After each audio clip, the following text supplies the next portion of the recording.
Nakayupyop sa malamig na pader ng pasilyo ng isang grandiosong hotel. Isang dalagang kasambahay ang lihim na humahagulgol, ang puso'y dinudurog ng problema. Hindi niya namamalayan, ilang hakbang lang ang layo, isang bilyonaryo ang natigilan, nakarinig sa bawat hikbi. Ang hindi niya alam, ang gabing iyon ang magiging simula ng isang pagbabagong hindi sukat akalain.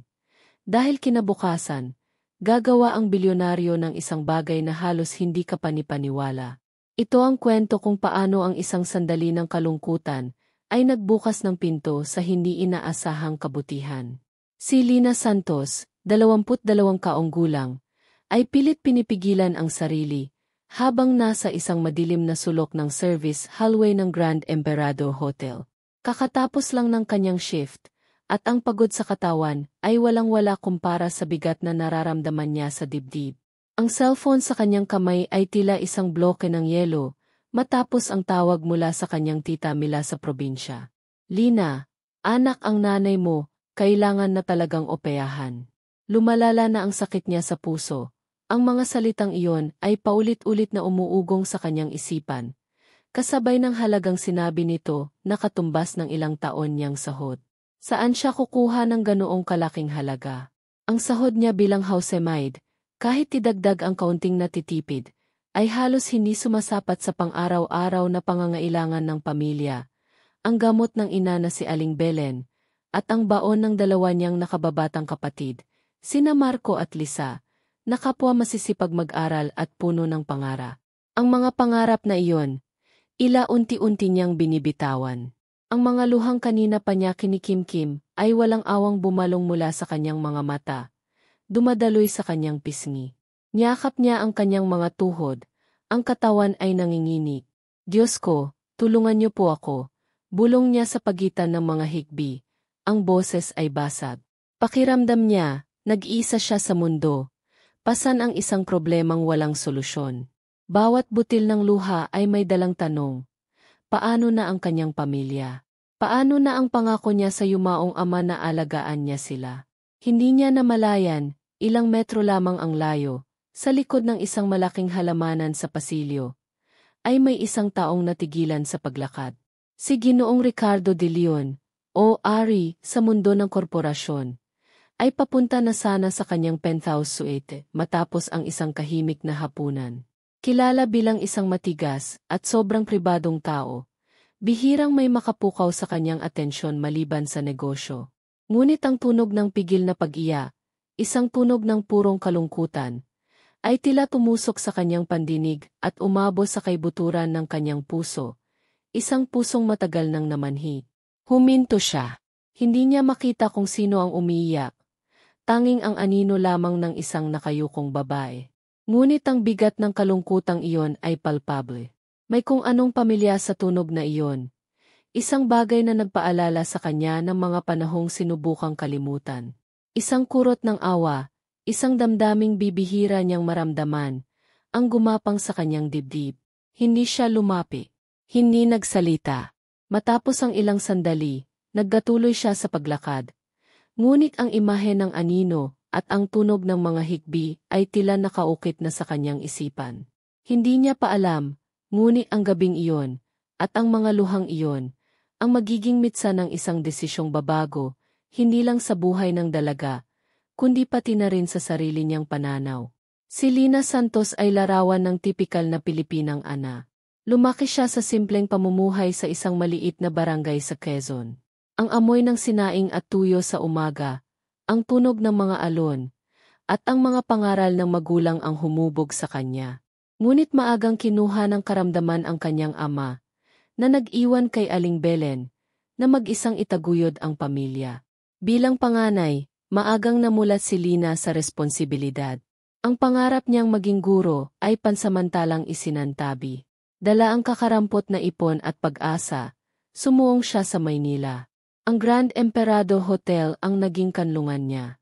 Doon, isa siyang housemaid, masipag, metikuloso, at halos hindi umiimi. Bawas sulok ng kwartong nililinis ay salamin sa kanyang dedikasyon. Ang mga kama ay perpekto ang pagkakalupi. Ang mga bintana ay walang alikabok. Ang banyo ay kumikinang. Ang uniforme niya ay laging plansado, kahit ang sapatos ay may gasgas na, saksi sa libu-libong hakbang. Nirerespeto siya ng mga kasamahan, ngunit madalas nakikita ang lungkot sa kanyang mga mata kapag nag-iisa. Ang kanyang buhay ay siklo ng trabaho, ipid at padala. Ang maliit na kwartong inuupahan ay halos kamalang ang kasya, isang lumang electric fan, at munting altar na may larawan ng pamilya, ang kanyang inspirasyon. Madalas, pandesal at kape ang almusal. Inapay at tubig ang kanghalian para makatipid. Bawat sahod ay maingat niyang hinahati. Upa, pagkain, at ang malaking bahagi ay para sa probinsya. Ang bigat ng responsibilidad ay parang bato sa balikat, ngunit kinakaya niya. Ang ngiti sa labi ng ina at pag-asa sa mata ng mga kapatid ang nagbibigay lakas, kahit minsan ay gusto nang sumuko. Sa kabilang banda, sa pinakamataas na palapag ng hotel, sa Presidential Suite, naroon si Ginoong Ricardo de Leon, nagpapanggap bilang si Mr. James Reyes, isang manunulat na naghahanap ng katahimikan. Ang tunay niyang pagkatao, isang bilyonaryong may-ari ng malaking konglomerate, ay lihim. Tanging ang general manager ng hotel, isang matagal na kilala, ang nakakaalam. Nais niyang makatakas, kahit pansamantala, sa ingay ng boardroom, sa walang katapusang meetings, sa mga taong laging may kailangan, at sa bigat ng yaman. Ang suite ay sagana sa luho, antigong kasangkapan, paintings, malawak na balkonaheng may tanawin ng syudad, at personal butler. Ngunit sa gitna ng karangyaan, may kahungkagan sa kanyang mga mata. Madalas siyang nakatayo sa balkonahe, hawak ang baso ng kubig, nakatanaw sa malayo. Ang mamahaling telepono ay madalas tumutunog, tawag mula sa opisina, mga paanyaya, ngunit madalas hindi pinapansin. Lingid sa kalaman ng marami, si Ricardo ay hindi isinilang na mayaman. Ang ina ay simpleng labandera na nagsumikap mag-isa para mapagtapos sila matapos iwan ng ama. Ang alaala ng hirap, mga gabing walang kuryente, pagkakataong naghahati sa isang isda, mga kalyo sa kamay ng ina, ay malalim na nakaukit sa puso niya. Ang mga karanasang iyon ang humubog sa kanya, nagbigay determinasyon, ngunit nag-iwan din ng pila. Ang pagtatago sa hotel ay paraan upang muling makipag-ugnayan sa Ricardo na minsang nangarap, sa Ricardong minsang nakadama ng gutom, isang bahagi ng sarili na tila natabunan ng tagumpay. Ang narinig niyang hikbi ay tila yugyog sa natutulog niyang konsensya. Kinabukasan, maagang gumising si Lina. Pinili itago ang kamamaga ng mata sa malamig na tubig at pulbos. Kailangang maging propesyonal.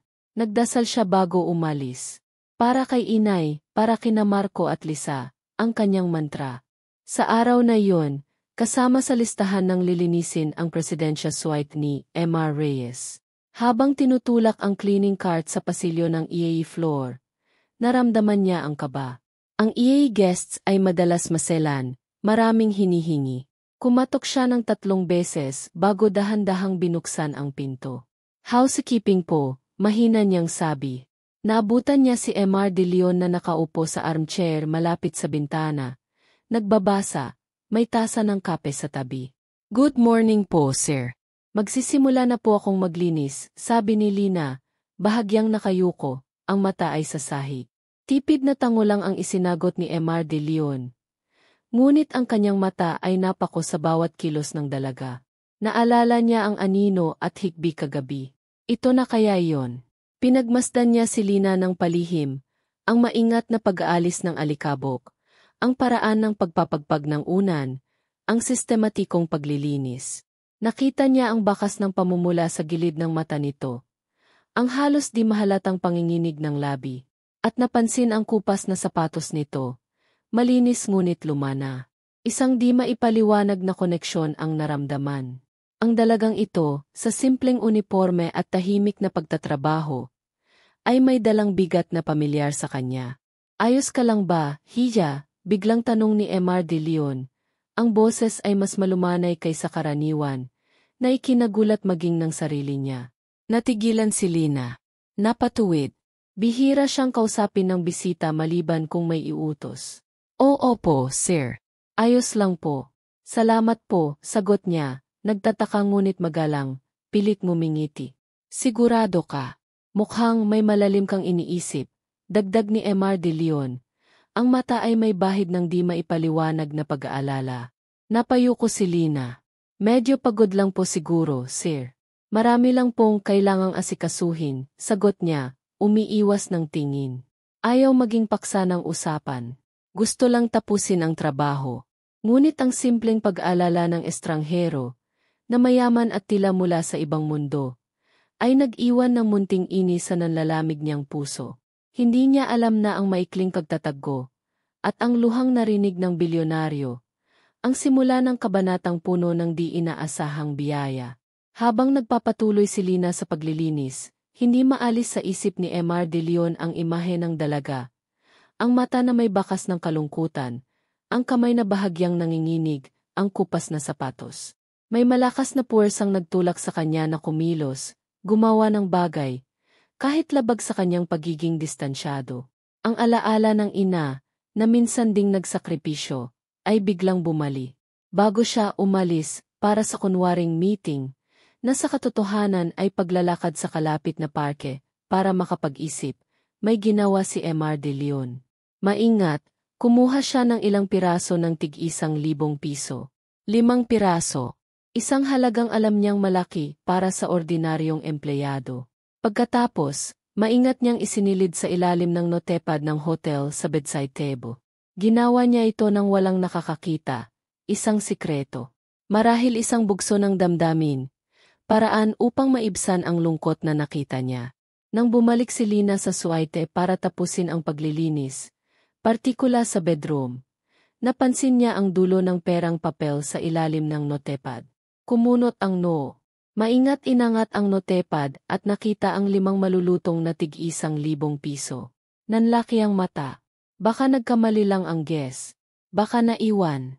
Imposibleng tip, napakalaki. Nanginginig ang kamay ng damputin ang pera. Saglit na tulala. Agad naggasya.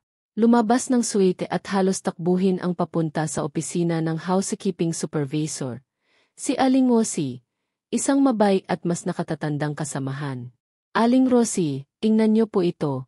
Halos humihingal na sabi ni Lina, ipinapakita ang pera.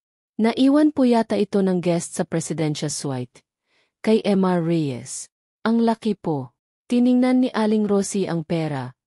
Pagkatapos ang namumutlang mukha ni Lina. Naku Lina, anak, sabi ni Aling Rosie, may ngiti. Baka naman tip yan sa'yo.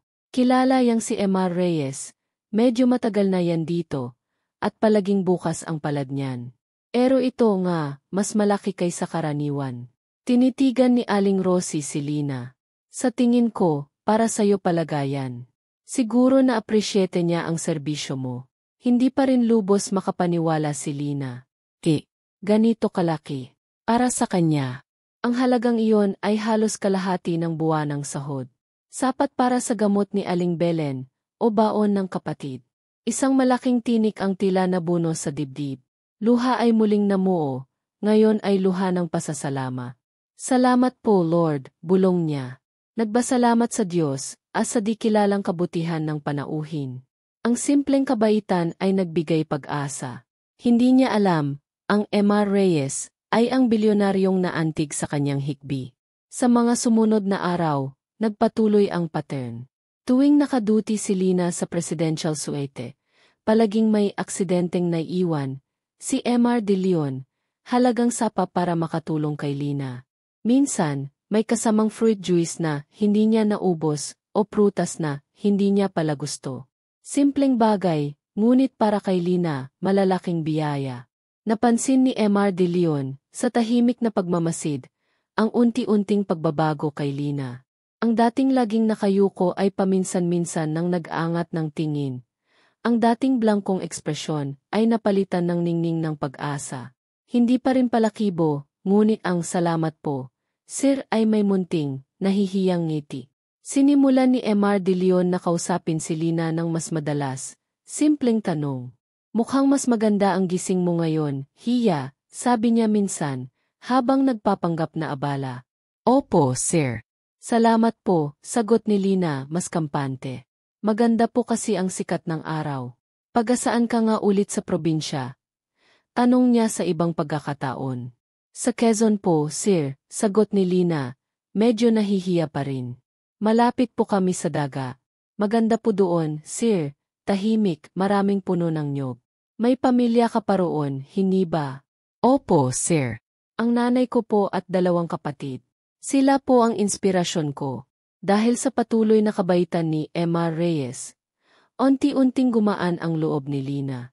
Paminsan-minsan, kapag tinatanong, nagkakaroon sila ng maikling kwentuhan. Ikinukwento niya, nang hindi nagdedetalye ng problema, ang pangarap ng kapatid. Si Marco na gustong maging inhinyero, si Lisa na gustong maging guro. Naikwento rin sa general na paraan, na may karamdaman ang ina. Hindi siya humihingi ng pulong. Simpleng pagbabahagi sa taong sa tingin niya ay nakikinig. Si Emar de Leon naman ay tahimik na nakikinig. Bawat salita ni Lina, bawat kwento, ay tumatago sa puso. Nakikita niya kay Lina ang anino ng sariling ina. Parehong determinasyon, parehong pagmamahal. Ang kwento ni Lina ay parang salamin na nagpapaalala kung saan siya nanggaling, kung ano ang tunay na mahalaga, bagay na tila nakalimutan. Ang pakikipag-usap kay Lina ay nagbibigay kakaibang kapayapaan. Isang hapon, tinawagan ni Emar de Leon ang executive assistant, si David Lim. David, sabi niya, seryoso. I need you to discreetly find out everything about Lina Santos. Her family situation, mother's health, siblings' education. Utmost confidentiality. Don't let anyone know, especially her. Understand? Nagtaka si David. Bihira ang amo na magkakita ng ganitong personal na interes. Ngunit alam niyang kapag si Emma Ricardo de Leon ay nag-utos, may malalim na dahilan. Yes, sir. Consider it done, sagot ni David. Ang utos na iyon ang unang hakbang patungo sa mas malaking kabutihan para kay Lina. Isang ordinaryong hapon, habang abala si Lina sa pagpupunas ng salamin sa lobby, biglang tumunog ang cellphone. Numero ng Tita Mila niya. Agad kinabahan. Hello, Tita Mila. Napatawag po kayo. Ang boses sa kabilang linya ay nanginginig. Lina, anak, ang nanay mo si Belen, isinugod namin sa ospital. Inatake na naman sa puso. Mas malala raw ngayon. Kailangan na siyang opeyahan agad, kung hindi na natapos ni Tita Mila, napahagulgol. Nabitawan ni Lina ang pamunas. Nanlamig ang katawan, kamay ay nanginig. Oopeyahan po. Magkano po, ita? Nang marinig ang eksaktong halaga, isang halagang di niya kailanman nahawakan, katumbas ng ilang taon ng pagtatrabaho, halos manlambot ang tuhod. Para siyang binuhusan ng malamig na tubig. Ang perang iyon ay parang bundo. Kahit pagsamahin ang naipon niyang tip at personal na ipon, kulang na kulang. Hindi na napigilan ang luha. Umakbo, di alintana ang tingin ng iba. Dumiretso sa staff locker room, sa pinakasulo. Doon, isinubsob ang mukha sa braso at humagulgol. Balikat ay nayayanig. Ang pangarap para sa ina at kapatid. Lahat tila gumuho. Pakiramdam niya, nabigo siya. Wala siyang magawa. Nakita siya ni Aling Rosie. Agad nilapitan. Lina, anak, anong nangyari? Tanong ni Aling Rosie. Puno ng pag-aalala, hinahaplos ang likod.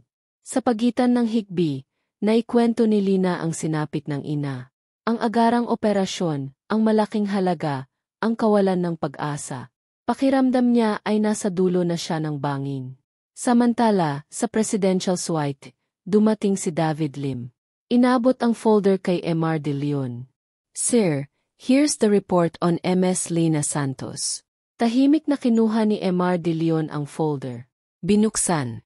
Nakasaad ang buong pangalan ni Lina, edad, pangalan ng ina, si Aling Belen Santos. Ang kondisyon nito, severe coronary artery disease requiring immediate bypass surgery. Nakalisa ang ospital, doktor, at detalyadong gastusin. May kopya ng school records ng kapatid ni Lina. Parehong honor students. May litrato ng pamilya Santos, masaya kahit simple. Litrato ni Aling Belen na nakangiti. Tinitigan ni Emar de Leon ang report. Partikular ang litrato ni Aling Belen. Ang imahe ng umiyak na si Lina, ang kwento nito, Ang sariling alaala ng kahiyapan at sakripisyo ng ina, lahat malinaw sa isipan. Walang pag-alinlangan, kinuha ang telepono. Unang tinawagan ang medical director ng ospital ni Aling Belen. Pagkatapos, ang personal na abogado. May gagawin siya, isang bagay na mas malaki, mas makabuluhan, at mas hindi inaasahan kaysa mga Isang desisyon ang nabuo. Isang desisyong magpapatunay na ang yaman ay walang kabuluhan kung di magagamit sa kabutihan. Kinabukasan, habang si Lina ay pilit tinatago ang pamumugko ng mata, may tumawag sa service phone. Si Mr. Armando Ramirez, ang hotel general manager, nais siyang makausap. Agad, nanginig ang kuhod ni Lina. Ang general manager. Bakit? May mali ba siyang nagawa? Baka dahil sa pagiyak kahapon. Napuno ng kaba habang naglalakad patungo sa executive offices. Dahan-dahan kumatok sa pinto ni Emma Ramirez. Come in. Pumasok, kamay ay nanginginig. Nakita si Emma Ramirez na seryosong nakaupo. Maupo ka, Lina, sabi nito, formal. Lalong kinabahan si Lina. Inihanda ang sarili sa masamang balita. Lina, panimula ni Emma Ramirez, matapos ang katahimikang tila walang katapusan. May isang benefactor. Isang mabuting panauhin natin na nais manatiling di nagpapakilala. Nakarating sa kanya ang sitwasyon ng iyong ina. Natigilan si Lina. Napatingin kay Emma Ramirez, mata ay nagtatanong. Ano? Sino? Ang benefactor na ito, pagpapatuloy ni Emma Ramirez, ngayon ay may bahagyang ngiti, ay nag-utos na sagutin ang lahat. Ulitin ko, Lina, lahat ng gastusin sa ospital para sa operasyon ng iyong ina. Mula bayad sa doktor, operasyon, gamot, hanggang recovery. Hindi makapagsalita si Lina. Tila nabingi. Totoo ba ito? Ang salitang lahat ng gastusin, sagot na, ay paulit-ulit sa isi. Luha ay nagsimulang mamuo. Hindi lang iyan, Lina, dagdag ni Emma Ramirez, boses ay lumambot. Nag-alok din ang benefactor ng full college scholarship para sa dalawa mong kapatid, sina Marco at Lisa. Sasagutin ang tuition, libro, at allowance hanggang makatapos. Doon na bumuhos ang luha ni Lina. Ngayon, luha ng pasasalamat, ginhawa, at kagalakan. Napahawak sa dibdib, di makahinga sa emosyon. Isang milagro. Sino po siya, sir? Sino po ang benefactor? Kanong niya sa higbi. Gusto ko po siyang pasalamatan. Marahang umiling si Emma Ramirez. Pasensya na, Lina. Mahigit ang bilin niyang huwag ipaalam kung sino siya. Nais niyang makatulong ng walang inaasahang kapalit. Ang mahalaga, sabi niya, ay maoperahan na ang nanay mo at makapagpatuloy ang kapatid mo.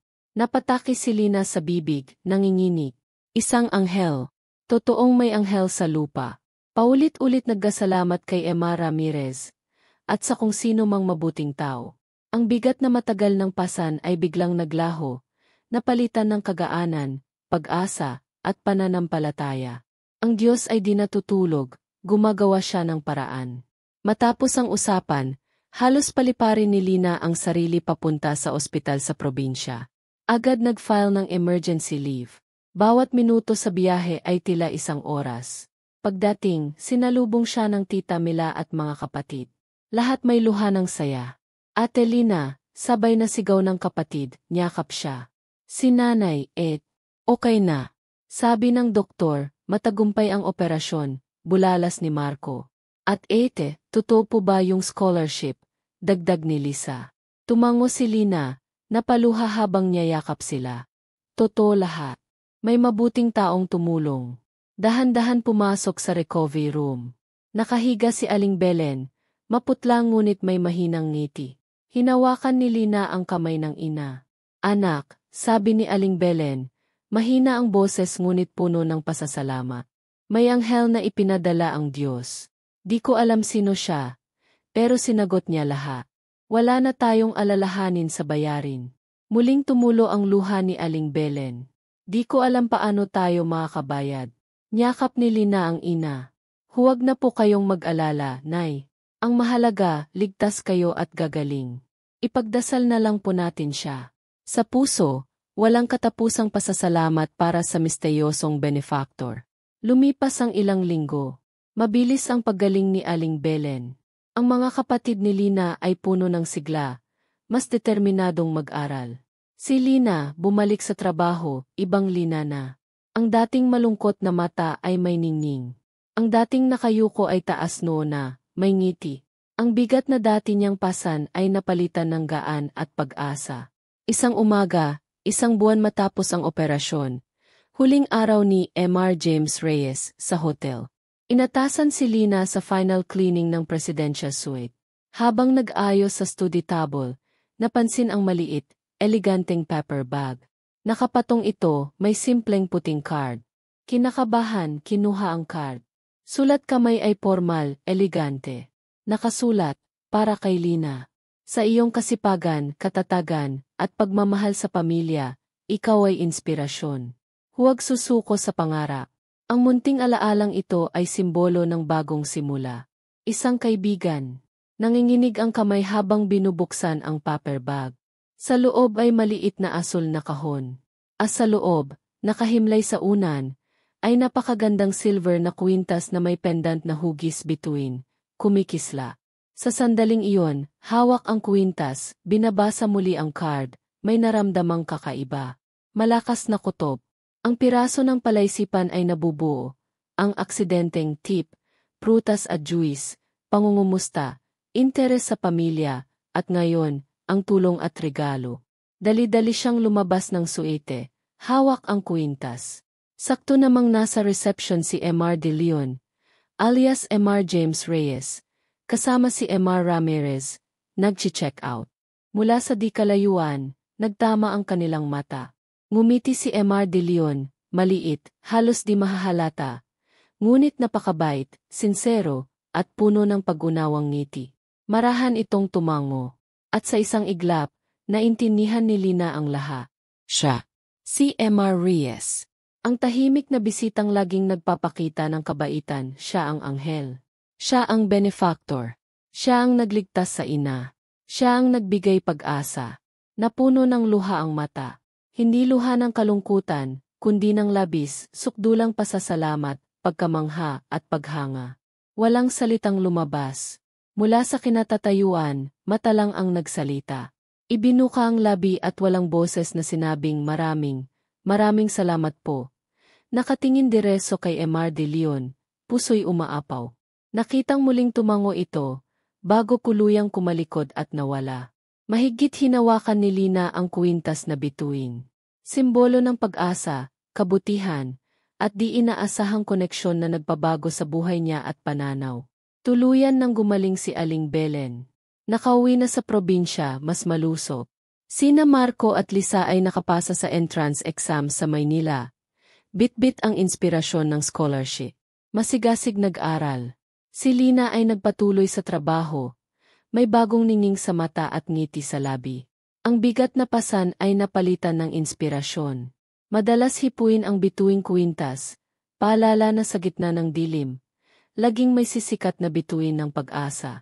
Si Ginoong Ricardo de Leon ay bumalik sa mundo ng negosyo.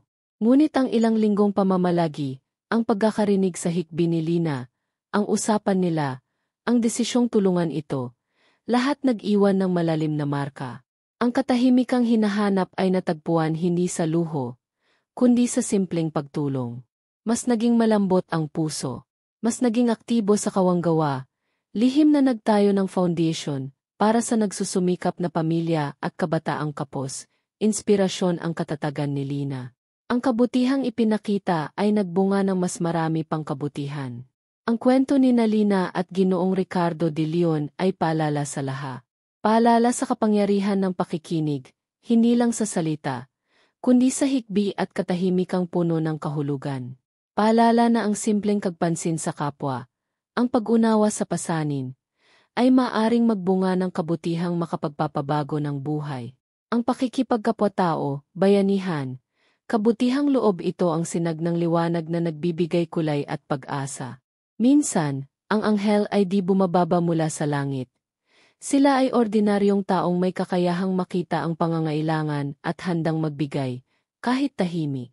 Naway maging inspirasyon ang kwentong ito upang tayo rin ay maging bukas ang mata, ainga, at puso, upang maging daluyan ng pagpapala. Dahil sa bawat butil ng kabutihan, may buhay na maaring magbago, pangarap na muling mabubuhay, at pusong muling maniniwala sa kapangyarihan ng pag-ibig at kabutihan.